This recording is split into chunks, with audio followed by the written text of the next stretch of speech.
the area where civilians from the terrorist-occupied East Aleppo are coming after they are liberated by the Syrian Arab Army to register and to be identified before they can immediately go into either West Aleppo, into the internally displaced people camps for care and health care, or even back to East Aleppo, to their homes. Even if they don't have ID papers, they are given a paper which enables them to move around freely in West Aleppo. The tents over here are all of the Syrian state institutions that will be able to help them rehabilitate and reintegrate, so they can go to these tents to get information that they need on any sort of social or medical issues. And here they're also receiving, finally, medical treatment that they were not given, according to the testimony of those we've spoken to here, by the terrorists. Despite the fact that they had medicines, they were only treating terrorists in the occupied eastern Aleppo. Thank you. Good evening. Tonight I'm with world-renowned independent journalist Vanessa Beeley. Vanessa's been to Syria 4 times. On this trip, she actually visited East Aleppo. Vanessa, would you like to tell the viewers how you feel about your trip this time? I think this time the big difference was I entered really into the center of the conflict, whereas last time I had actually gone to West Aleppo, obviously, and seen the effects of the terrorists launched mortars, missiles, explosive bullets on the civilians in West Aleppo. I think this time to see the sheer horror of 4 years of incarceration of Syrian civilians by NATO and Gulf state funded terrorist factions, majority led by Nusra Front, which is al-Qaeda in Syria, but including al-Sham, Nour al-Zinki, who of course beheaded the 12-year-old Palestinian child Abdullah Issa not so long ago, and that the US of course is still refusing to stop funding. And they're refusing to designate al-Sham, that is carrying out some of the worst ethnic cleansing operations in Syria. They're refusing to designate them a terrorist organization. But this was the first time that I saw immediately the effect of imprisonment, occupation, torture, abuse, killing of civilians by these terrorists, literally as they were being liberated. And to be honest, it was shocking. I mean, part of the trip we went to Jibrin Center, where they are taking in the civilians as they leave East Aleppo and registering them. And they told us that around 95,000 civilians had passed through and then had been then gone into West Aleppo to be with their families, or into the IDP center, the Internally Displaced People Center in Jibrin, for medical care. It was extraordinarily distressing to see these emaciated children, starving children, sort of, you could see signs of malnutrition, you could see signs of stunted growth, you could see signs of haunting horror that they had lived through. But the parents as well. We spoke to many of the mothers who had seen their own children either imprisoned, raped, killed. We spoke to one woman in Hanano, another area that had been very recently liberated before we went in. And again, we saw the Syrian Arab Army, the Syrian Arab Red Crescent, and the Russian humanitarian workers feeding and taking care of these civilians as they were liberated, as they were coming out of their homes. And there we spoke to one woman who told us of a woman that she'd seen who'd been trying to flee Aleppo. She was starving. And she'd fallen to her knees on the ground in front of one of these terrorists, begging for food, and they shot her in the mouth. I mean, these stories were just literally flooding out. It was a tsunami of horror, actually, from these people who had lived under this. You know, in the West, we talk about the Syrian government as being an oppressive regime, and yet we've created the most oppressive regime on the planet, which is this regime of terrorism that has been infiltrated across Syria and is ruling the Syrian people with terror, with brutality, with viciousness, with summary executions if they are not adhering to their extremist ideology. And it's incredibly hard, particularly with the mainstream blizzard of lies that is confronting Western public. It's very hard for them to comprehend the real horror that these Syrian people are living under, and it's not from the Syrian government or from the Syrian army, it's from their government's creation, their government's proxy intervention with these terrorist factions who are committing atrocities against the Syrian people on a daily basis. And I think that is the big difference this trip, is just seeing it so up close and personal. We were allowed into one of the Russian field hospital tents, huge privilege to be allowed to go in. Heartbreaking scenes. We saw one young guy who was emaciated, his ribs were showing. We weren't allowed to ask questions about the patients because of patient privacy. But it was very clear he couldn't breathe. He was having huge problems. Now, we don't know what had been done to him, but he was in obvious pain. He was obviously starving. And this is what we saw time and time and time again. And it was really horrifying, profoundly horrifying. Can I ask you a question? You were there at this transit center with the Russians. Was there any mainstream media there, any camera crews? No, absolutely none. And there were also no Western humanitarian organizations. The UN was not present. The UNHCR was not there. There were no, let's say, Western representatives or representatives of the international community there, which is extraordinary. I mean, you know, this was an absolutely momentous event in the history of the Syrian conflict. And yet there were no Western media there. There were no, as I say, organizations like the UN even monitoring what was going on. I mean, one would think after the 4 years that they've spent telling us how much they care about the Syrian people, that they would at least be there to ensure their safety leaving East Aleppo. BBC moved 4 days before the fall of Aleppo to Lebanon. I think they moved because the pictures wouldn't fit the narrative they've been preaching over the last few years. What's your opinion on that? Well, look, I mean, we know that for the last 5.5 years, the dirty war against Syria has been waged on probably 3 main fronts. The first one is the military invasion, proxy invasion by terrorist factions funded, armed by the US coalition, which comprises EU, UK, Gulf states, Israel, Turkey, all waging this interventionist war against Syria. Objective regime change, among other objectives, but primarily, of course, the security of Israel in the region. Israel is the greatest beneficiary of perpetual conflict inside Syria. Secondly, you have the crippling and criminal US and EU economic sanctions, which I would call economic terrorism, which is not affecting the targets for the US and EU. It's affecting human beings. It's affecting the Syrian people. It's preventing children from getting cancer treatment. It's preventing people from getting kidney dialysis treatment. It's affecting all infrastructure that feeds the Syrian people, that provides water for the Syrian people, that provides electricity for the Syrian people, that provides humanitarian care for the Syrian people. So the Syrian people are basically being collectively punished for their resistance against regime change that is being instigated by Western governments with the help of the Gulf states and Turkey and Israel. And then thirdly, and probably for me, almost the most damaging war is the propaganda war.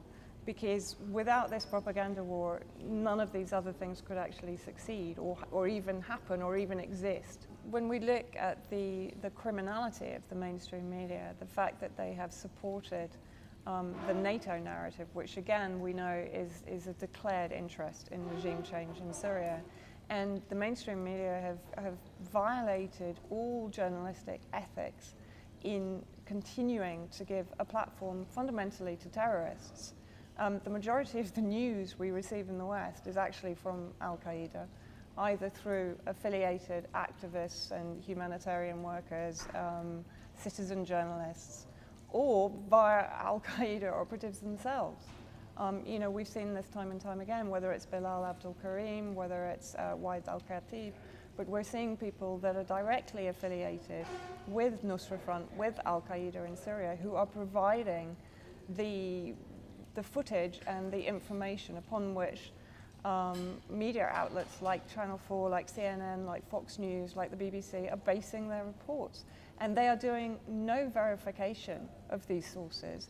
They are not sending journalists to the front lines. They're not sending journalists to Aleppo to speak to the people of Aleppo. And of course, again, in Aleppo, what we've seen is a criminal dehumanization of 75% of the population of Aleppo who live in the government-controlled area of West Aleppo.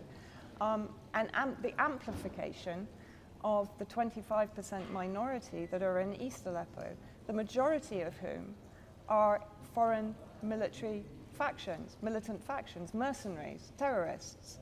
Their voices have been amplified, while the voices of the majority of the Syrian people living in Aleppo have been muted and oppressed and suppressed. And this, for me, is actually a microcosm of what's happening across Syria. Because if you look at what's happening in Syria, the voices of the minority, the so-called opposition, which are now majority foreign mercenaries, are being amplified and you know, made enormous in Western public perception, while the majority voices who support the Syrian government, support the Syrian army in their efforts to cleanse Syria of this terrorist invasion, are being completely suppressed and muted. And so what we're seeing happen in Aleppo is exactly what is happening across Syria. And where Aleppo is so symbolically important is that, in fact, it's created a blueprint for the future of the reporting on Syria. It's completely exposed 4.5 years of mainstream media reporting on Syria as being fraudulent, as being lies, and they're not going to recover from this. And I think that's why you're seeing this hysteria right now in Western media. You know, that they're coming out with the most extraordinarily obscene, grotesque narratives that are so far removed from reality that I think, you know, you would really have to be fully asleep to not comprehend that they have been lying for the last 4.5 years. So I think we're going to see really a seismic paradigm shift and actually a shift towards independent journalists and independent media as opposed to following mainstream media. They've blown their credibility, and that is thanks to Syria and, sadly, thanks to the bloodshed of the Syrian people. But it's a huge gift they've given to the world by exposing our government's criminal activities, but also the media and the NGOs, the so-called humanitarian NGOs. All of them have been involved in this filthy war against Syria and the Syrian people. There's one NGO in particular I know you specialise in, the one that was created by America and Great Britain, the White Helmets. Yeah. Have you anything to say on them? Well, I mean, again, this is extraordinary. You know, when we were in Hanano and when we were in Jibrin, and actually talking to the Syrian Arab Red Crescent in Hanano, time and time again we asked the question, okay, this is East Aleppo, this is presumably where they've been for the last, well, since 2013 when they were created, as you rightly said, by a British ex-military intelligence officer in Turkey. They were not created in Syria, they are not Syrian in that sense. They are based in Gaziantep in Turkey along with the entire British shadow state building project. They infiltrated East Aleppo along with the various terrorist factions in 2012-2013. In doing so, of course, they massacred members of the real Syria Civil Defense. They stole their equipment and they drove the real Syria Civil Defense crew members out of East Aleppo into West Aleppo. The real Syria Civil Defense, which was established in 1953, and is a member of the ICDO, the International Civil Defense Organization, which, when I spoke to them, in Geneva told me that they do not even recognize the White Helmets as a civil defense organization. The only one they recognize are the real Syria Civil Defense, who work in both terrorist and government-held areas. So when we were circulating in the recently liberated East and Aleppo districts, we were asking all of these civilians who were giving us their testimonies about the White Helmets. Now, the majority didn't know who they were. Others actually were more forthcoming. They actually said, yes, they were the civil defense. They worked with Nusra Front. They worked with the terrorists. When they were asked, did they treat you? Did they give you any humanitarian aid? Did they treat you medically? I mean, it was almost like, well, of course not. You know, they were working purely with the terrorists. Now, Lizzie Phelan of RT did exactly the same thing as me. She was asking civilians about the White Helmets, and actually, even more shockingly, she got the response from one man in particular who said that he was convinced they had actually killed his baby girl. He said that he took her into a White Helmet hospital and they injected air directly into her veins. And he said, this is not corroborated, but this was a testimony from one of the civilians that came out. Another civilian told Lizzie Phelan that they didn't save people from rubble, actually they left them to die under the rubble. So, you know, also very recently we discovered that Raed Salah, who of course is doing a White Helmet promotional tour right now in Canada, one of his closest associates in the White Helmets is a guy called Mustafa Yusuf, who's the White Helmet leader of the center in Khan Shihon in Idlib. Now, when we go to Yusuf's page, it's quite extraordinary. We see a page on Facebook and on his social media accounts. We see a very clear affiliation with al-Sham and with ISIS. He has posts calling for the unity of the extremist factions, so the unity of ISIS and al-Sham, Nusra Front. He calls in an official statement for the execution by shelling of Syrian people attending the elections in Damascus in 2014. He issues a statement to execute all people considered to be shabiha, in other words, loyal to the government in any way, shape or form, to the Syrian government, to massacre Syrian soldiers, Syrian army soldiers, and to loot their property once they'd been killed. Now, this is an organization that prides itself on its neutrality, its impartiality, on its ability, you know, saving one life is saving all humanity. I can reel off every single tagline that they've used in the last 3 lines. It's a lie. It's one of the biggest and most criminal lies about this war against Syria.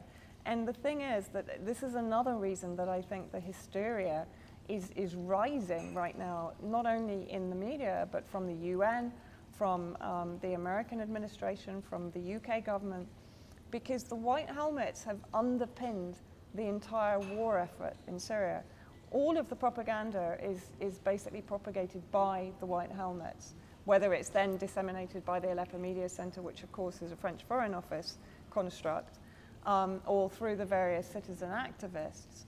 But basically it originates from the White Helmets. They are the vanguard of the propaganda war against Syria. And they're currently being completely exposed as the terrorist support group. Not only the terrorist support group, but they have facilitated executions of prisoners of war. They have facilitated the executions of civilians at the hands of Nusra Front. And so, you know, basically the entire regime change project is falling apart. And the hyperbole that we're seeing now is an indication of the death of an empire's objectives against a sovereign nation. I agree totally. One question I can add is they get a lot of money from the British government and a lot of money from the American government and also money from the French government, is that correct? Yeah. They are funded, they're multi-million funded. They're funded primarily by the British government. I think they've just given them another 10 million, so that takes them up to around 70 million pounds. The American government via USAID, which of course is an outreach agent of the CIA, have given, to our knowledge, $23 million. Then you have contributions from Denmark, Holland, Germany, France, and Japan, and of course more recently from Qatar. And Qatar, we know, is one of the primary funders of the terrorist factions inside Syria, so it's quite extraordinary that they've publicly announced that they are now going to be funding the White Helmets. I mean, you know, all of this should cast aspersions as to any credibility, any shreds of credibility regarding the White Helmets. But also what is very important, and a very important question to raise for taxpayers in Britain, in Europe, in the United States, is why is there no inventory from the White Helmets? Why are there no financial statements? Why are there no accounts as to where the taxpayers' money is going?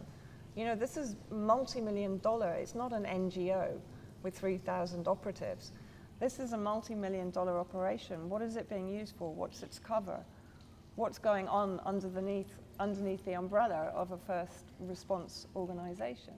Can you tell us if any hospitals were operating in the area where she كان في شي مشفى قريب عليكم؟ for civilians? في بس ما يستقبلوا يقولوا Yes, انه ما في. there was a hospital but they didn't receive us there. So who were they treating? مين كانوا اللي كانوا يعالجوا هنيك بالمشفى؟ في بس بالاخير كلهم طلعوا. There was they just didn't receive us. انت طلعت امبارح. We left yesterday with his wife and children. ومنعونا من الخروج من مناطقنا. مين المنع؟ هنيك المسلحين. The terrorists actually stopped us from leaving from our areas. وهنيك باركين برزقنا وببيوتنا وبمحلاتنا. And we were actually living inside our houses, but the terrorists stopped us from leaving. لأنه هنيك أي واحد بغادر بيته أو منزله معرض للسرقة فورا. Anyone there who leaves his house, they will immediately take over the house and lose the terrorists. بعدين عمال بيمنعونا من الخروج من البلد آخر البلد. They were actually stopping us from leaving. وعم بعدونا خاينين. And the terrorists used to call us traitors. How were they stopping them? كيف كانوا يمنعوكم تطلعوا؟ شو كانوا يعملوا لحتى ما يخلوكم تطلعوا؟ ما يخلونا. يعني كيف كانوا يمنعوا؟ صاروا يقولوا لنا إذا بدك تروحوا لهنيك بدهم يعملوا في نسوانكم، ياخذوا لكم نسوانكم، يقتلوكم، وعلى الطلعة وقت طلعنا صاروا يرشوا علينا، وقال الجيش إنه بده يرش عليكم. As a British person, I'd have better things we could spend our taxpayers' money on for a start instead of supporting terrorism. And I have to wonder why we're doing this. And I can't come up with an answer. The only answer I can come up with is to split Syria in two or in quarters or to support Israel. They're the only answers I can come up with on a tactical basis because Syria was the strongest Middle Eastern country. Al-Nusra terrorists were marrying Syrian girls and then divorcing them. Is that correct? Yeah, that's absolutely correct. That was another story that we heard from pretty much everyone that we spoke to, that daughters were being taken in marriage, as you said, and then used multiple times and then divorced, discarded. And this was, as I said, this was testimony that we received from pretty much every woman that we spoke to there. That's terrible. Is there anything else you'd like to say? Because you're the eyewitness that was there. Yeah, I mean, I think the one extraordinary thing, and I think it's an important point to make, because the Western media is, as I say, amplifying this obscene and grotesque narrative that the Syrian Arab Army is executing or raping or even worse things that I heard today, their own people. Now, you know, I've done a few interviews today, and the one point that I made, would you say about the United States Army or about the UK Army that if they were in their own country and if they were invaded by terrorists or by militant factions or mercenaries who were occupying their neighborhoods, their families, their children, their mothers, their fathers, their uncles, their brothers, their sisters, would you believe a story of those soldiers murdering their own families in their own homes?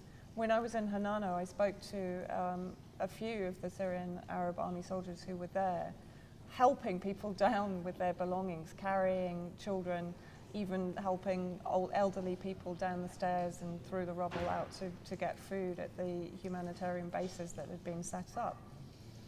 Many of them actually came from Hanana or from East Aleppo. They hadn't seen their homes or their families for the 4 years that area, those districts had been occupied. To even suggest that these people would then turn around and execute their own families in their own neighborhoods where they grew up, where they went to school, where they lived, where they ate, where they played, where they existed for all their life, and what and that they've fought for and given their blood to liberate, it's just beyond obscene.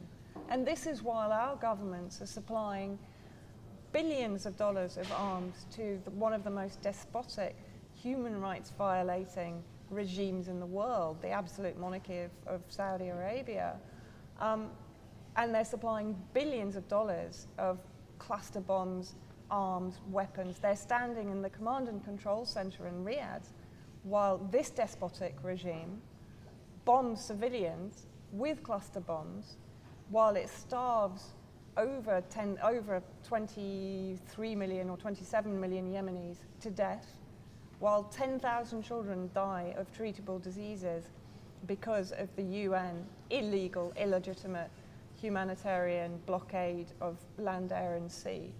And yet our governments can sit there and act like Mother Teresa and say, we care about the Syrian people. This is a humanitarian problem. We need to resolve it. We need to protect the Syrian people. Well, to protect the Syrian people, they need to get the hell out of Syria and let Syria protect itself. As Mother Agnes said to me recently, Syrian to Syrian, there are only solutions. The conflict comes from outside.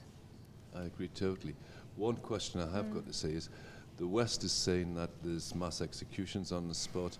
You've been to East Aleppo, you spoke to people there. Was the Syrian army executing prisoners, anything like that? Absolutely not. I saw nothing but unbelievable kindness from the Syrian Arab army, both towards their own civilians, but also towards factions that were possibly not quite as sympathetic to the Syrian Arab army. I mean, obviously we didn't see any of the terrorists being bussed out or anything like that. But I saw nothing but courtesy, respect, kindness, beyond belief when one also considers for how long these soldiers have been fighting under such punishing conditions. Even on the checkpoints, I mean, you know this, Tom, driving into Aleppo, you are never greeted with any form of tension or rudeness. There is only ever kindness, efficiency, respect, generosity of spirit. And that's why it is so utterly obscene, the way that the mainstream media in the West is portraying these soldiers. As I said, it would never portray its own soldiers, and yet what is the difference? This is the National Army. It's not Assad's army. It's not some kind of government gang. This is the National Army. This comes from the Syrian people. It's fighting for the Syrian people in its own country. It's their country. They've got a right to defend it. Yeah. I'm going to leave it there, right? I'm just going to sign off now because I know you've been a busy day.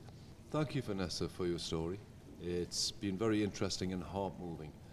I want to thank you for the work that you've done for Syria, especially on the White Helmets, exposing them, and the work you did in East Aleppo on this trip, because you were the only journalist that went certain places.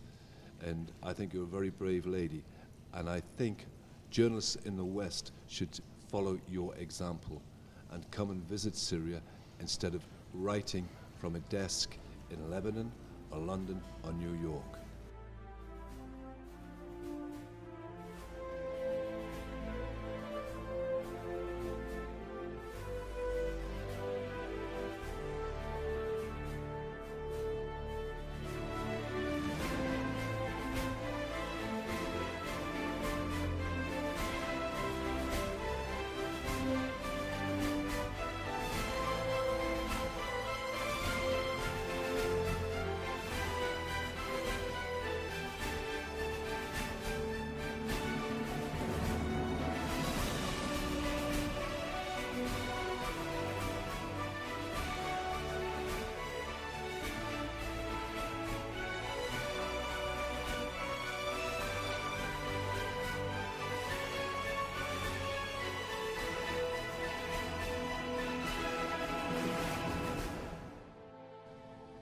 Good evening and welcome. Tonight I'm with the Reverend Andrew Ashdow.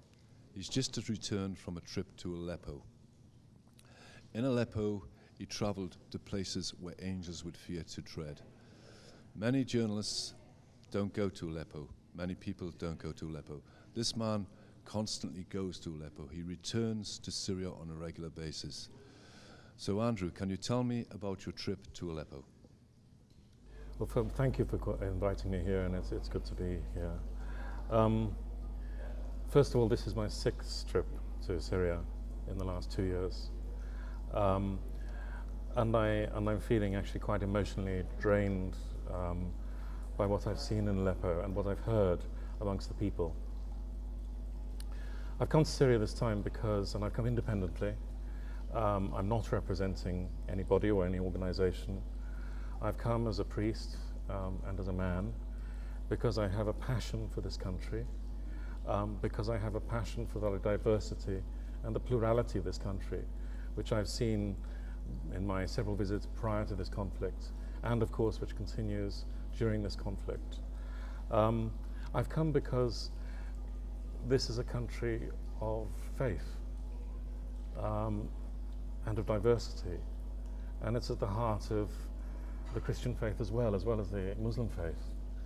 I've come because there are Christian communities here as well, and I want to stand in solidarity both with them and with all the people of Syria, because the people are suffering so, and have suffered so profoundly over the past few years.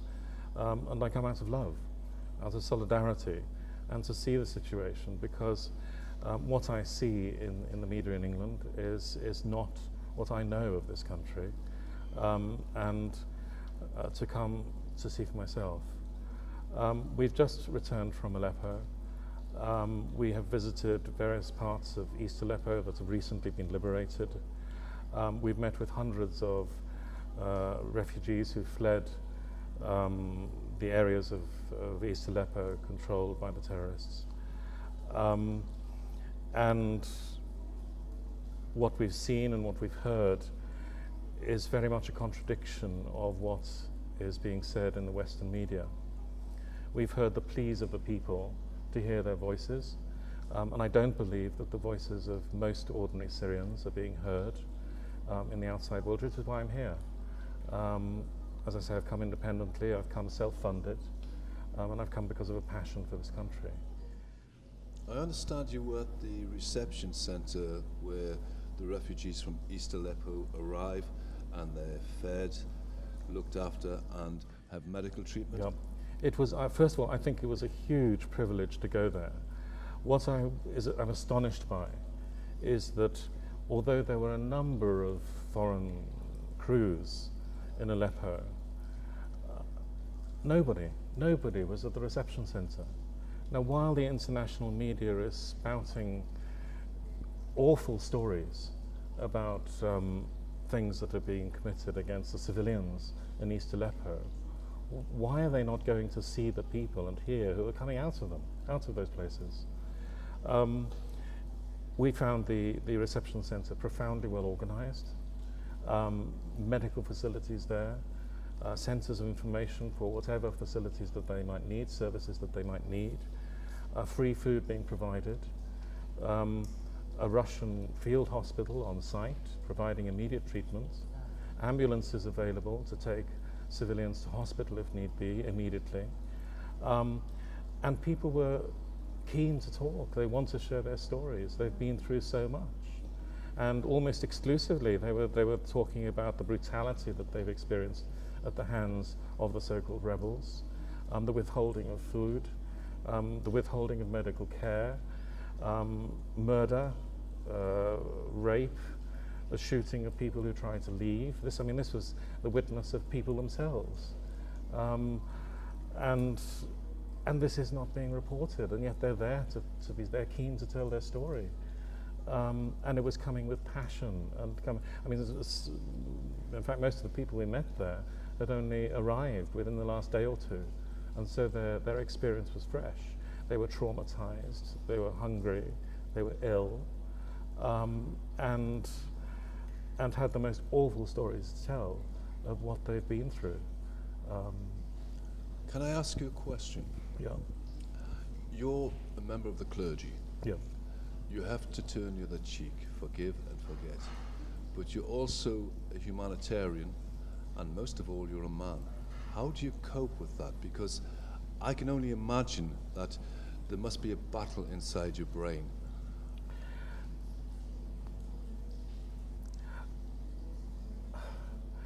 As a priest, I have a passion. I hate conflict. I have a passion for peace. I don't like any sort of violence whatsoever. Where we were staying in Aleppo, we witnessed one night of bombardment of the east, which actually was a turning point. We also witnessed the celebrations in the streets of thousands of people when there was a belief that the area had been cleared and people were being allowed to leave. As a priest, I look at it because I believe that at the heart of the Christian faith is a care and concern for humanity, to listen to people, to show love, and to be prophetic when awful things are happening, and to be there for people. Now, the world is not there to listen to these people who have suffered so much. So I come because I have to listen to myself. You can't trust what you hear. So as a priest, I come out of love. I come out of solidarity with the people of faith in this country, people of all faiths, and out of love. As a man, I'm deeply moved. I struggle with the fact that where there is such violence, violence has to be overcome somehow. And as a man, my care is for fellow humanity. When we visited the registration centre, I felt furious, absolutely furious, because I feel that the truth of what these people have been through is not being told. I felt also furious because I feel that they're not being listened to. I feel furious because the people of Syria are not being listened to, the majority of the people of Syria. Of course there are people with different points of view. Of course there are people on opposite sides.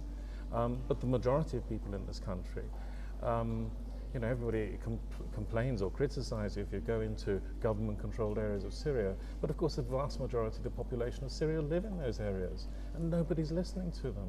People of all faiths, Christian, Sunni, Shia, Alawite, whatever. Their voices are not being listened to.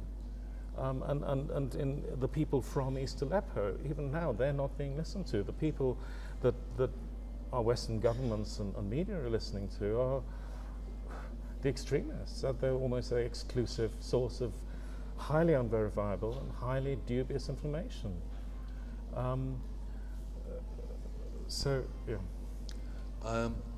Just to end on this, the reports that have been appearing in the Western mainstream media keep quoting a UN official, and they're saying that basically there is death on the spot executions. Yeah.